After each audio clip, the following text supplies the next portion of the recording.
Assalamualaikum warahmatullahi wabarakatuh. Nama saya Nur Nabila binti Rosyid, bernombor metrik D2020097009. Tajuk bagi projek tahun akhir saya ialah pembangunan video interaktif bagi topik perwakilan data, proses cipher untuk murid tingkatan 3. Masalah kajian yang saya dapati untuk tajuk projek tahun akhir saya ini ialah saya mendapati menurut Gerjak 2017, pembelajaran pengaturcaraan untuk murid di usia 13 tahun hingga 18 tahun adalah sukar dan memerlukan penglibatan murid secara aktif.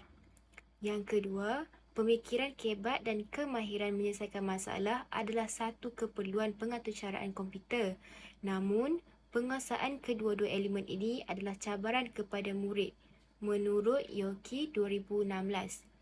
Dan masalah kajian ini saya dapati yang ketiga ialah pada 2015 menurut Bati, murid yang baru mempelajari konsep pengaturcaraan pada tahun pertama akan mengalami kesukaran dan akhirnya mengundang kekecewaan untuk menguasainya.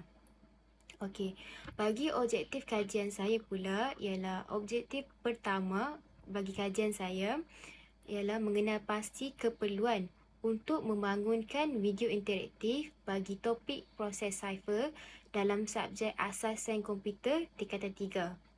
Objektif kajian yang kedua ialah membangunkan video interaktif menggunakan elemen multimedia secara kreatif bagi topik proses cipher perwakilan data. Objektif kajian yang ketiga ialah menguji tahap kebolehgunaan video interaktif bagi topik proses cipher dalam subjek asas sains komputer. Persoalan kajian pula ialah apakah keperluan video interaktif yang perlu ada untuk menyelesaikan masalah bagi topik proses cipher bagi subjek asas sains komputer tingkatan 3. Persoalan kajian yang kedua ialah bagaimanakah video interaktif dapat dibangunkan berpandukan model Azure bagi topik proses cipher perwakilan data. Persoalan kajian yang ketiga ialah apakah tahap kebolehgunaan video interaktif bagi topik proses cipher bagi subjek asas sains komputer. Dan skop kajian saya pula ialah video interaktif ini akan menggunakan elemen multimedia iaitu audio, video, animasi, grafik dan teks bagi topik proses cipher dalam subjek asas sains komputer, di mana video interaktif saya ini akan menggunakan elemen-elemen multimedia dalam video tersebut dan menyebabkan secara tidak langsung video ini akan menjadi lebih menarik dan interaktif serta dapat menarik perhatian pelajar dari segi elemen-elemen multimedia yang terkandung dalam video interaktif tersebut. Okey, yang kedua, video interaktif ini memfokuskan bagi tajuk proses cipher bagi tajuk perwakilan data dalam subjek asas sains komputer. Dan video interaktif ini terkandung proses cipher di mana proses cipher ini di bawah tajuk perwakilan data bagi subjek asas sains komputer tingkatan 3.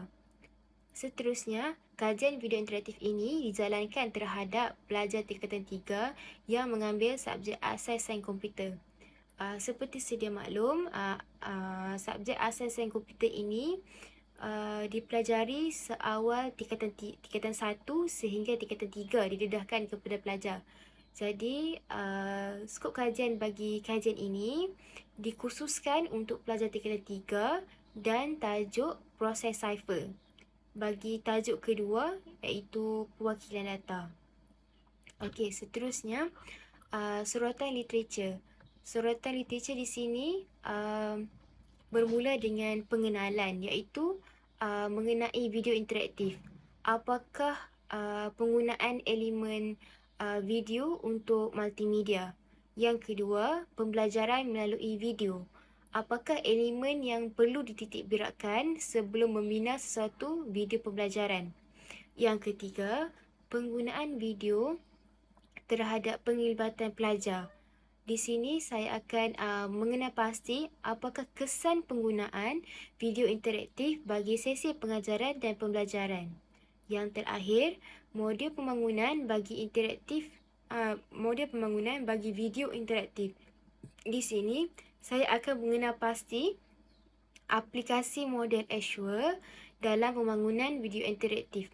Di sini kajian saya ini menggunakan model Azure untuk menghasilkan video interaktif yang menarik.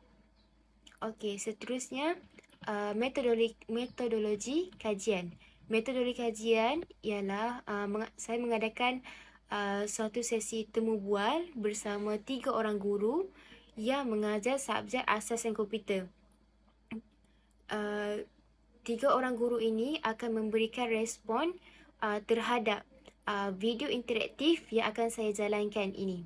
Okey, seterusnya memerhati guru melaksanakan sesi pengajaran dan pembelajaran menggunakan video interaktif bersama pelajar dalam bilik darjah. Dalam metode kajian ini, saya akan membuat pemerhatian dari segi pemerhatian di mana saya akan melihat guru mengajar pelajar dalam kelas menggunakan video interaktif yang dihasilkan. Yang seterusnya, kaedah tinjauan terhadap 30 orang pelajar tingkatan 3 yang mengambil subjek asas komputer. Kajian saya ini menggunakan seramai 30 orang pelajar yang terlibat dalam kajian ini, iaitu 15 orang lelaki dan 15 lagi orang perempuan yang terlibat dalam kajian ini untuk menghasilkan video interaktif bagi subjek asas sains komputer. Okey, seterusnya pergi ke cartagan, iaitu di sini cartagan ini dari minggu yang pertama saya membuat pendaftaran dan pemilihan penyelia. Bagi minggu kedua, pemilihan tajuk tahun akhir. Bagi minggu ketiga, metodologi projek tahun akhir. Bagi minggu keempat, saya membuat perbincangan topik topik projek tahun akhir. Dan bagi minggu kelima, saya akan membuat perbincangan topik projek tahun akhir serta membuat pembetulan bab 1 bersama penyelia. Bagi minggu ke-6, saya membuat perbincangan sorotan literature bersama penyelia. Dan minggu ke-7, saya buat penghantaran dan berbincang bersama penyelia bagi bab yang kedua. Seterusnya, bagi minggu yang ke-8, saya membuat pembetulan bab yang kedua serta pengesahan dari penyelia saya. Bagi minggu ke-9, saya mencari bahan video interaktif dan membuat draft untuk bab yang ketiga. Kemudian di sini boleh dilihat daripada minggu ke-8 saya membuat penghantaran projek tahun akhir dari bab 1 sehingga bab ketiga kepada penyelia saya. Kemudian pada minggu ke-7 hingga minggu ke-8 saya membuat persediaan untuk sesi pembentangan. Bagi minggu ke-10 saya membuat pembentangan lisan cadangan iaitu projek tahun akhir. Pembentangan ini secara lisan bersama penyelia saya. Kemudian bagi minggu ke-9 dan hingga minggu ke-14 saya membuat penghantaran secara keseluruhan laporan projek tahun akhir saya bagi bab pertama sehingga bab ketiga. Kemudian rumusan kajian saya ialah secara konklusinya pembelajaran melalui video sudah lama diperkenalkan, namun kualiti video pembelajaran masih perlu dipertingkatkan dengan elemen-elemen multimedia yang lebih menarik serta lebih bersifat interaktif. Pembelajaran melalui video merupakan alternatif yang sangat berkesan bagi menarik minat murid untuk mempelajari subjek asas sains komputer ini dan secara langsung meningkatkan tahap keberkesanan ilmu pengetahuan. Video interaktif yang mengandungi elemen-elemen multimedia yang menarik dapat memotivasikan pelajar untuk mempelajari subjek ini dan menguasai setiap tajuk bagi subjek asas sains komputer. Itu sahaja daripada saya. Terima kasih.